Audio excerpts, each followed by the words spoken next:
Hello, guys. Welcome to World Without Borders episode 24. Oh my God, what a journey, guys. We are already but that means 24 weeks into the program. And it's just a pleasure to have this wonderful host with us, Megan. We love having you, and Renata, and all together we come.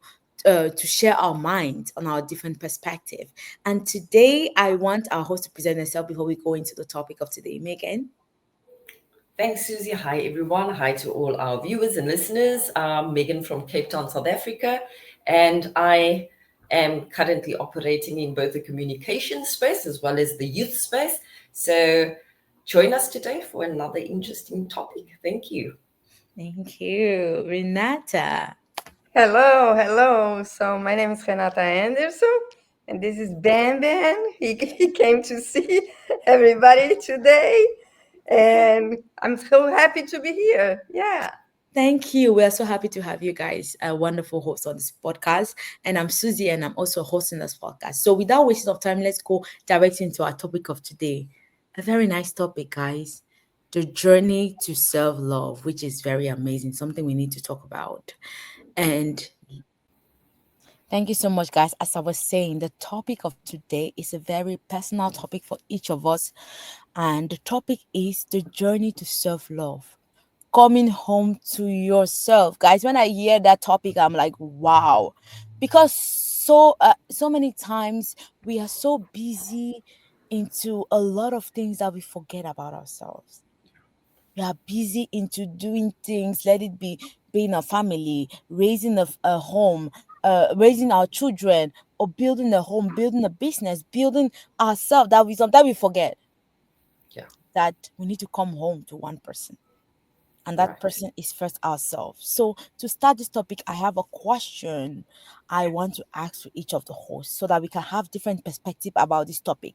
And the question is, when did you first realize that self-love was something you needed to intentionally cultivate? Because it's very important.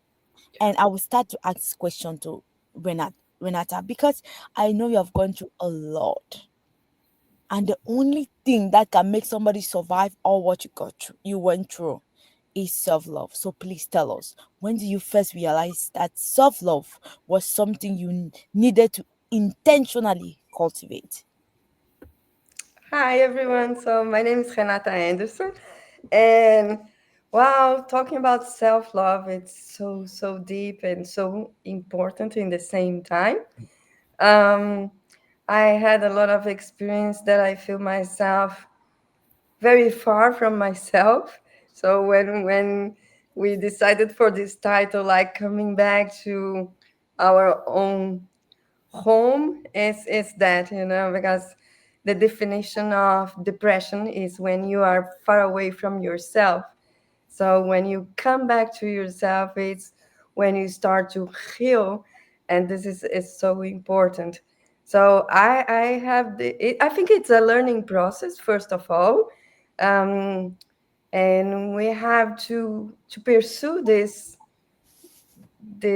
journey, and it's like brushing your teeth. You have to do that every day. Every day you have to remember that. Yeah. Thank you so much for sharing. This is just amazing. It's a journey we all have gone through it in a way or in another. I personally asked Dr. Renata to come forward and talk about it because I've known what she went through, and the journey to self-love, she's really the representation of the journey to self-love. And I love that. She did not talk a lot about it, and I think the more we ask questions, the deeper we're going to the conversation for us to know more. Megan, you too, you have fought a lot of battles, and I want you to tell us, when did you first realize that self-love was something you needed to intentionally cultivate? Susie, thank you for redirecting to me. And I think for me, I've always had, and I know the three of us have had this discussion previously. I've always had this little flame inside of me that just like, hang in there, do this. It was like almost intuitive.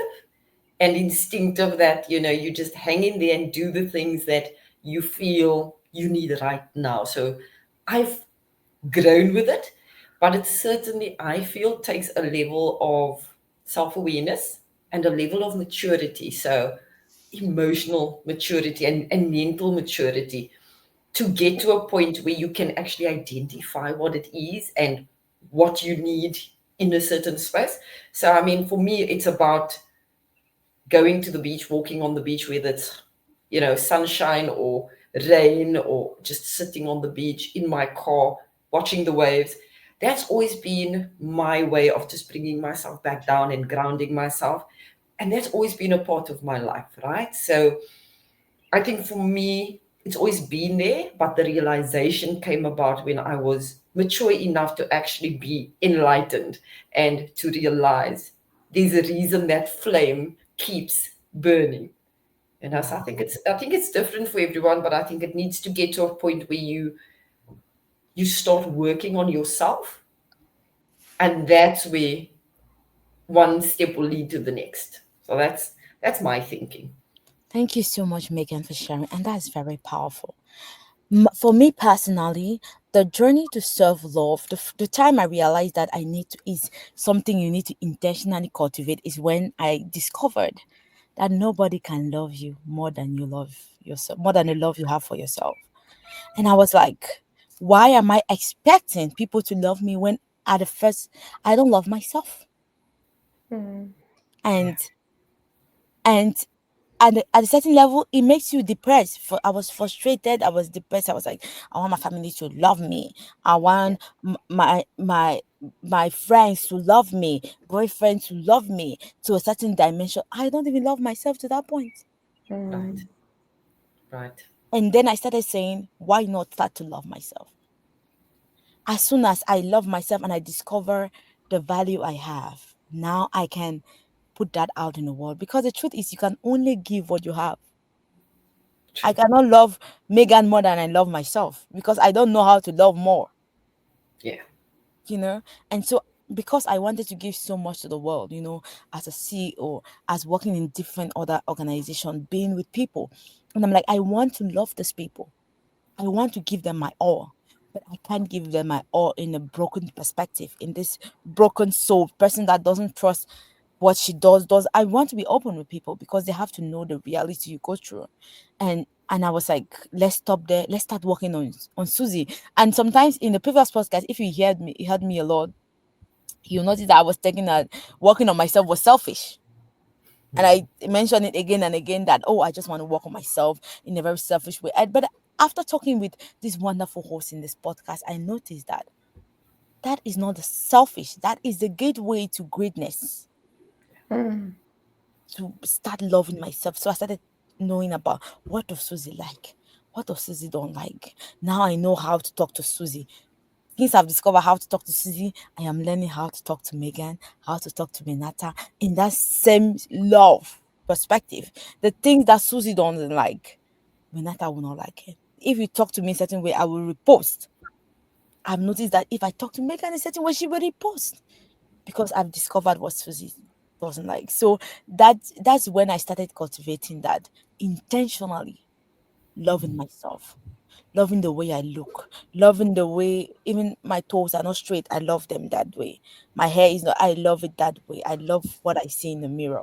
And now people replicate that love. And I was so surprised that they actually work.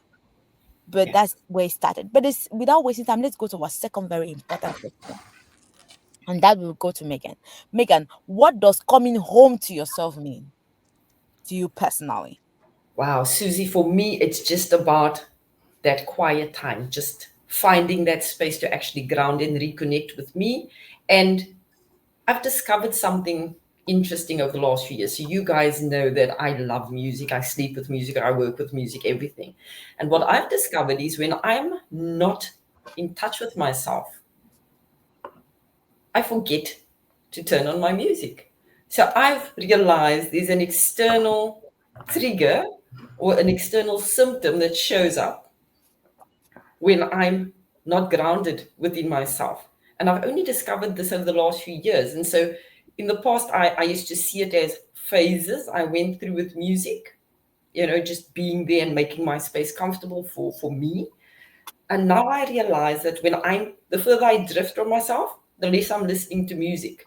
So when I catch myself in that space, I go, oh, I didn't listen to music today. And I know that I need to reconnect. And so for me, it's just about stepping away. I love quiet spaces. I love quiet as in no people. I love being on my own in nature space or in a quiet room and just relaxing, no TV, just music in the background perhaps. And I reconnect with myself in that way. So for me, that's the process for me, is just finding that quiet space and just letting your thoughts go. Not judging, not thinking about anything too hard, just what's going on in my head today. Thank you And so much. that's where it starts. Thank you so much, Megan, for sharing. You said something very important, finding your place of rest. I love Yeah. that. What works for you? If it's music that works for you, guys, try it. And if it's going to work, going for a walk that works for you, try it, guys. Do Yeah. everything that makes you be at peace with yourself. Thank you so much, Renata, for sharing. Sure. For Megan, for sharing. Sorry. Dr. Renata, I want you to step in and tell us, what does coming home to yourself means to you? Uh, I First of all, I would like to say that I love when you mention this missing understanding about being selfish and self-love.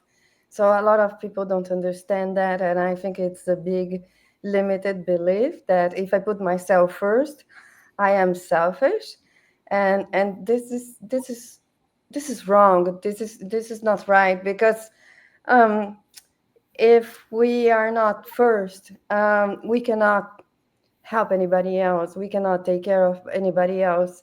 And for a long time in my life, I was a very angry person. Even if I didn't show up as an angry person, I maybe people that know me wouldn't feel like that. But I was like very critical, and I realized that the world need more people happy, and Yes. not more people complaining, more people angry with hate. So, no, we need people happy. We need people to raise energy from themselves and for others. And when we talk about being in my own home, no, be grounded Yeah. in myself, I see that as comfortable. So it was a learning process, as I said, and as Susie mentioned in the beginning, I passed through um, a breast cancer, and after that I hated my body because I feel betrayed by my body, and I was so angry. I was like, what did you do with me? How did Yeah. you make it? And you didn't tell me what it was going on. So when I realized it, when I had the diagnosis, I already had metastasis. It was already a big tumor. It was very complicated, and I was very mad. And then I understood, that this is the body I have, and this is the body I'm going to have up until the last day of my life. Yeah. So let me make peace with this body and connect, and don't compare myself with anybody else.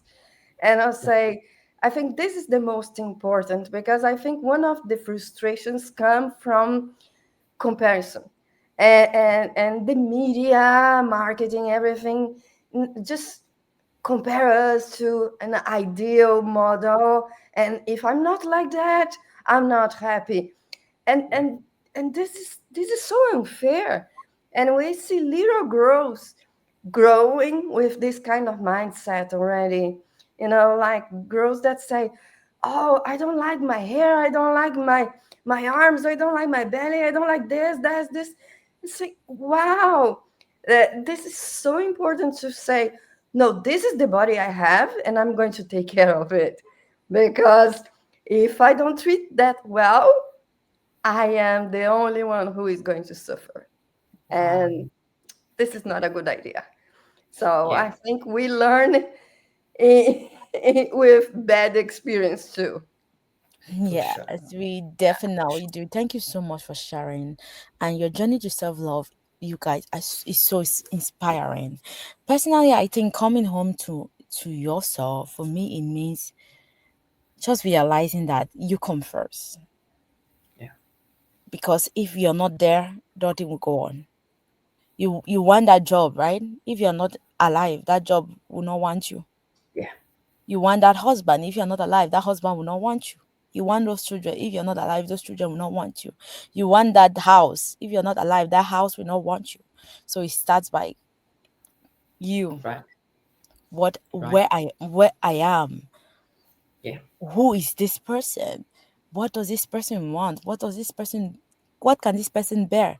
Above all, I want to say self-love is very important because it makes me come to this realization that if I am not, nothing else I want would be. yeah, yeah, If I am not at that space of peace with myself, nothing else around me will be at peace. And people ask me, why do you laugh? Why do you smile all the time? Why do you feel like you have no problem? Because yeah, myself don't have a problem. yeah, I am okay with Susie. You know, yeah, that's why sometimes they say staying in a place in a house by yourself, you get depressed. I'm fine. We have plans, we have projects we are working on, we have things we are doing. We get busy, but we still have family, we still have that support. But I've reached a point where I'm at peace with myself that Mm. the external world cannot yeah, make me depressed. If I put myself in the depression, then I decided to go into that state. But yeah, above all, I can go out of it because we know Susie and we know what to do with it. And it's very important. So the next yeah, question we have is, we talked about this in general, but please, I want us to be transparent and tell the people where were there any specific moment or experience that challenge our self-love the most, because we are talking about this self-love. They're like, maybe they didn't go through anything, they're just talking from talking sake, but I want us to go deep into what are those moments and personalize it so that people that are going through the same moment, the same experience, should know that there is a way out and there is always a way out. I will start with Renata. Please share with us that specific moment that challenge yourself. I know you have a lot of moments that really challenge you, but that specific moment that made you said, no, I will put Renata first and start knowing about Renata and loving Renata. Well, I think it was um, it was not just one moment. It was several moments that I decided to take care of myself, and I think everything starts from gratitude. When, as you said, I'm happy to be myself, and I'm proud to be myself. And this is a growing feeling that we have to nourish every day.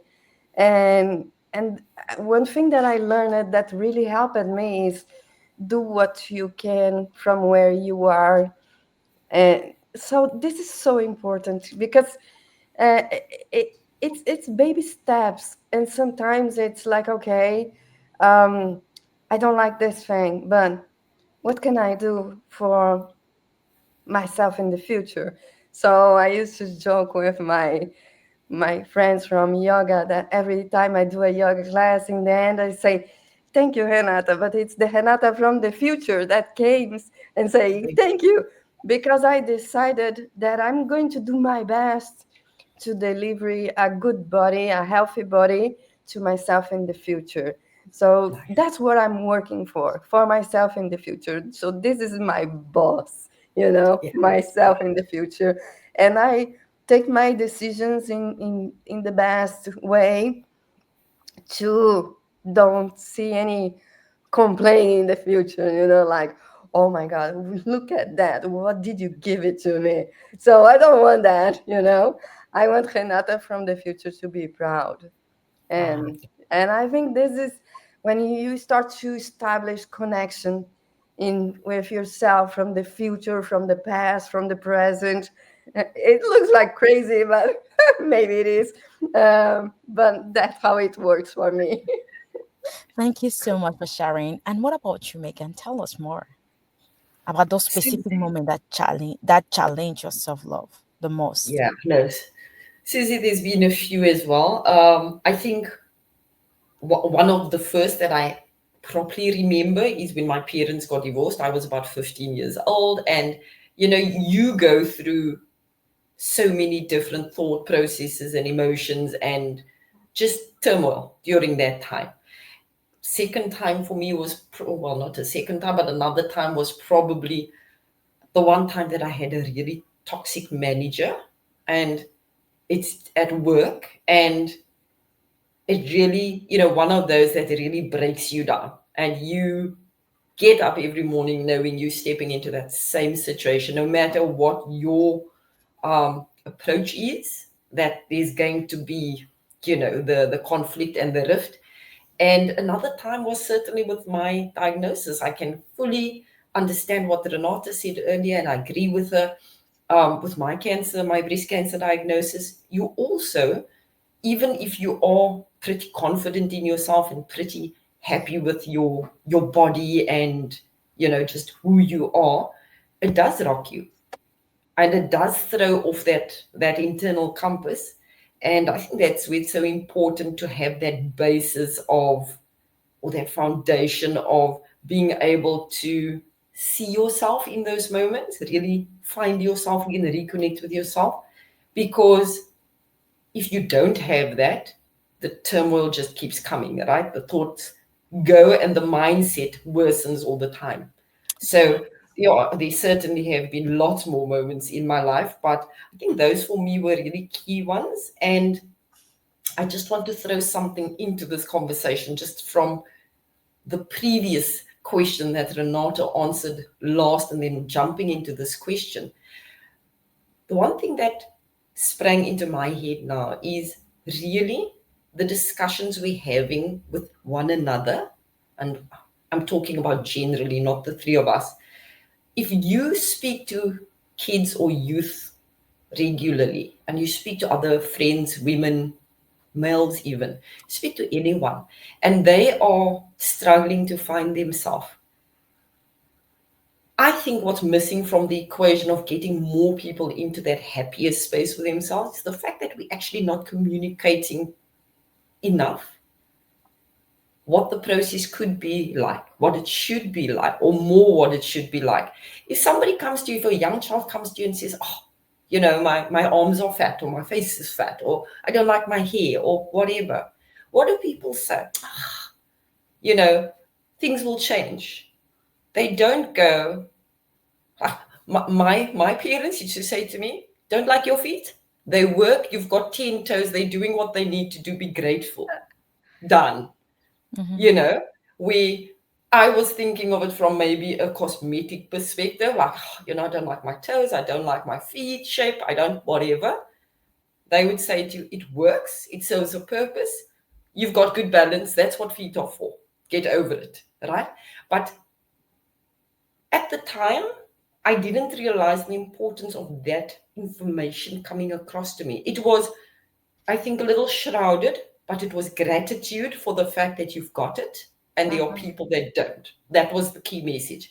And I think if we think about the conversations we have with other people when they show up not 100% happy with themselves, and we change that conversation, I think that is so important. Instead of saying to a teenager or to a preteen child, oh, it will change all the time. Us women, we change all the time.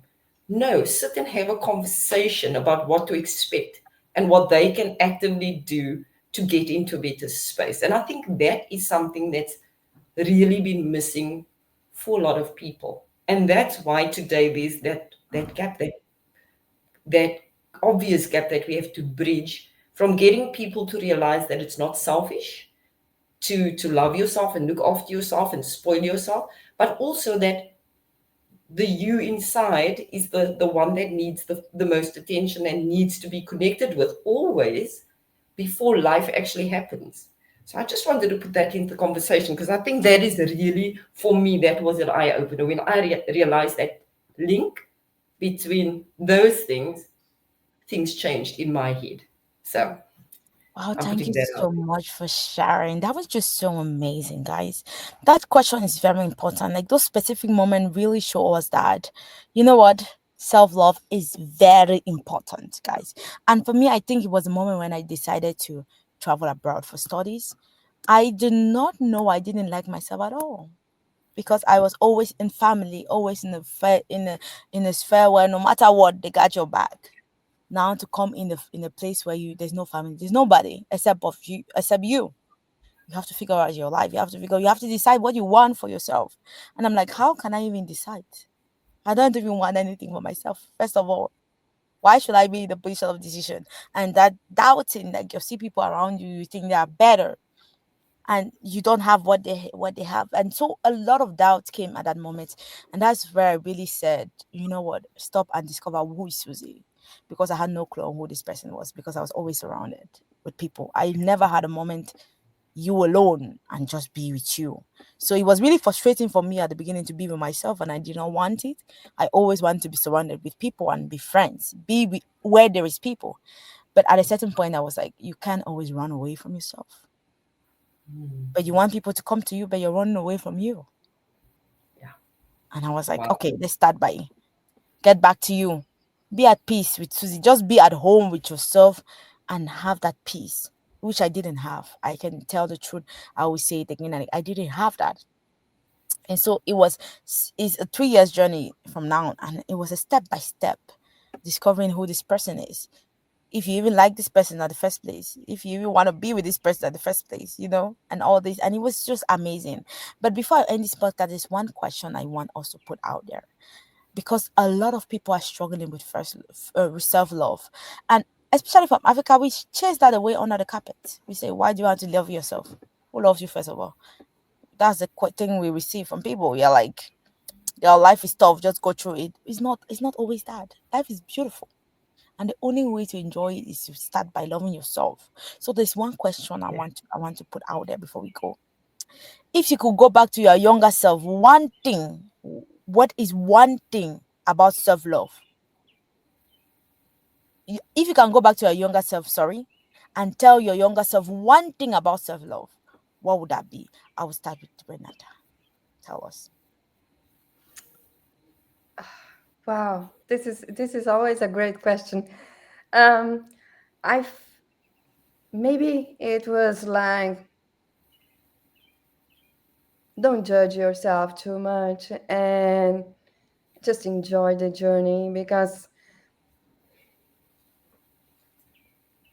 you have everything you need. Yeah. Wow. Amazing. That's just so deep. Megan, tell us. I think for me, it starts with you. And even if it's not about you, it starts with you. And there's nothing outside of you that is better than what you have Wow. internally.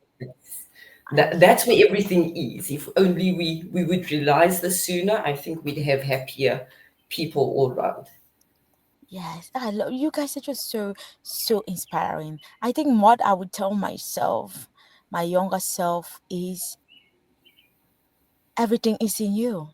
Mm, Everything. The power to lead, the power to become that woman, everything is already there. You don't need yeah, to compare yourself with anybody. I would tell myself that the only competition you have is you. And yeah, that's it. If I could grow with that mindset, I it would have been wonderful. And which I'm very young still, I can still do that. And I'm very proud of having discovered this as early as I did. Thank yeah. you so much, guys, for this wonderful episode. It was a pleasure to talk with so much wisdom coming to a room. And Yes, I just want to add something. I don't like even competition with yourself. I think we have to collaborate with ourselves, even exactly. with ourselves. I think if we can change the competition to collaboration, it's a great Yeah, shift. Yeah, I yeah. love it. that's the only thing I would add. I Thank you. love it. That's why we communicate, guys. I say it so many times. I came here, I said something, and they changed my perspective. That's why communication, even talking with people, your environment, people that uplift you, Hmm. it's very important and it's so powerful because I learned a lot in this podcast from these women. I've learned a lot and I'm so grateful. And please, I want you also, maybe you don't have the opportunity to have people like this around you that can tell you and change your mindset. What you have to do is listen to the podcast. We are there to talk to you and to help us move to that other level altogether. Thank you so much for our faithful listeners. And please make sure you like, share, and subscribe. And tell us what you want to hear in the future episode. Thank you. Have a nice day. Goodbye, guys. Thank Bye-bye. you. Thank you. We're crossing oceans, crossing skies, lifting each other as we rise. No more limits, no more walls. Together we answer the world's calls. World without borders, we are free, telling the stories of humanity. No more divide, we stand as one. Together, together, our journey's begun.